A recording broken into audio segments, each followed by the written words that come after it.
Marcus Mariota is somehow the legendary, historic quarterback in Oregon history. I feel bad for Dylan Gabriel. He's going to feel old very quick. No, and I'll never forget, it's Dan Fouts and Ahmad Rashad. Love it. Even back to Norm Van Brocklin, some legendary quarterbacks over the years. And new era, new team, but this was not the infomercial for Oregon football either. Their spring game is tomorrow, but we'll be on the air here, focusing our attention on the final day of competition at the Drake Relays. Complete coverage tomorrow across a number of platforms as this men's 4x800 gets underway. Runner Space will be on bright and early to carry the coverage through to the high performance window when we switch over to CBS Sports Network. And I guess I got to throw out some love for another Oregon Duck who was a pretty good multi-sport athlete in his day. Jordan Kent, I believe, on the call for that one, Dan, right? That's right. Jordan and I have had a chance to work together on a couple of occasions. He and I did a lot of infield announcing at the Olympic trials and U.S. championships. But, wow, Jordan Kent, three-sport athlete, track and field, basketball, and football. Don't hear too many guys who were able to do that in college.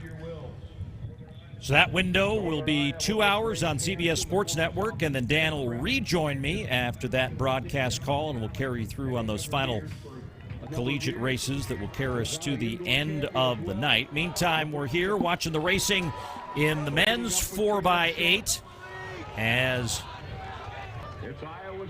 Iowa State in front. Blackman is the scheduled first runner, but we saw in that Oregon quartet there was a reversal in some of the exchange order, so do not be offended if we misidentify someone you've tuned in to follow. We're basing this all on the submitted order of the relay squads prior to stepping onto the track. Setting up for this final run, Northern Iowa is there in second. Tulane trying to make a move. That is supposed to be Roman Schrader. But Iowa State and Northern Iowa, Nebraska, Tulane now giving way to Iowa. Everyone trying to find their partner in crime here for the first exchange zone in this 4x800. Iowa State, Northern Iowa, Nebraska, and Iowa. 151.02 for Iowa State's Blackman as Leroy Russell now with the baton. Northern Iowa with Derek Woods. Nebraska with Sam Easley and James Fingelson of Iowa. And now here comes Tulane back in the mix as Xandar Dunbar is swiftly to the lead, and he's going to carry this one into the home stretch and benefit from that wind at his back here for a period of time. Well, that was a pretty swift move. In less than 100 meters, he went from fifth up to the lead. Let's see what kind of conditioning he has. But because of that, it's created a little bit of a gap. Russell has now responded and moved past Dunbar back into first. So Iowa State, Tulane, Northern Iowa, Nebraska, and then Iowa, and then DePaul and Indiana State, followed by St. Louis. And Dunbar's bold move is starting to backfire as he is just absolutely out of gas and fading from the lead here. So that puts Tulane in a tough spot. Iowa trying to take advantage. This is Fingelson as he's now moved ahead. Northern Iowa trying to battle Iowa State along with Nebraska for second, third, and fourth as they come to the second exchange in the 4x8. Wow, what a move by Fingelson. He took over with about 200 meters to go, and he created a gap. Look at the lead now by Iowa.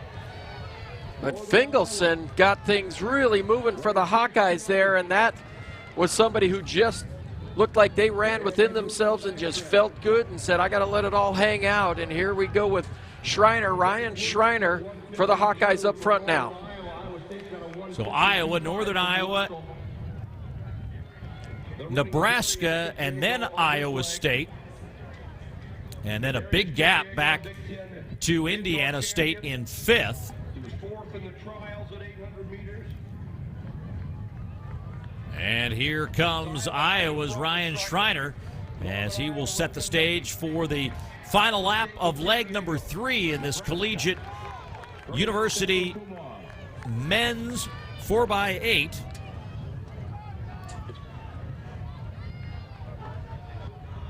As they move to the backstretch, Ryan Schreiner. And no change to that distance here as now Iowa State making a move into second. Northern Iowa, then Iowa State.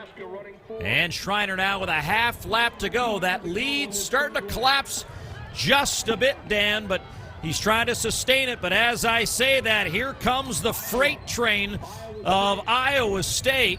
Darius Kipyego on this leg, and he's getting all of that distance back here in the last 150 meters.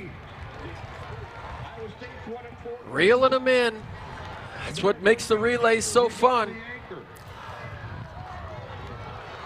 Well, you gotta love being in Des Moines, Iowa, and seeing Iowa and Iowa State side by side with 2 laps to go for a Drake Relays title.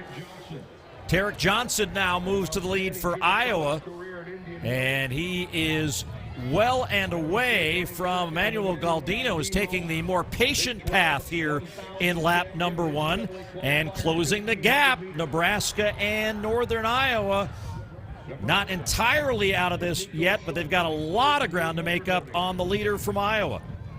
Well, keep an eye on Galdino. Look how patient he just looked at 200 meters. He's just out there for a Sunday stroll, but he's clipping right along. Tarek Johnson does not look super comfortable up front, but this is a distance that Galdino certainly could make up on Johnson.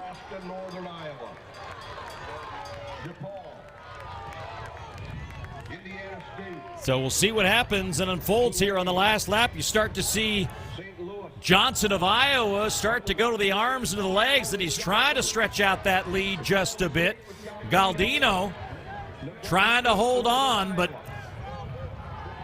a lot of ground to make up now for Iowa State. Northern Iowa and Nebraska pushing each other, but they can't make a dent into the lead either. So a half lap to go. Iowa in control. Iowa State in second. This is a lot of ground to make up, but guess what? Galdino is going to give it a college try. And Johnson and Galdino being urged on by the crowd, but it's going to be Iowa taking the win here in the celebration by Tarek Johnson in 7:21.88 for the winning time. And Iowa State finishing in second in 7:23.10. Well, vast majority of folks are going to go home happy because a team from Iowa won the Drake Relays University 4x8. That was a fun finish right there. I thought Galdino would make a big push at the end, and he did. It just came a little bit too late. Had he started that kick with about 2:50 to go, he might have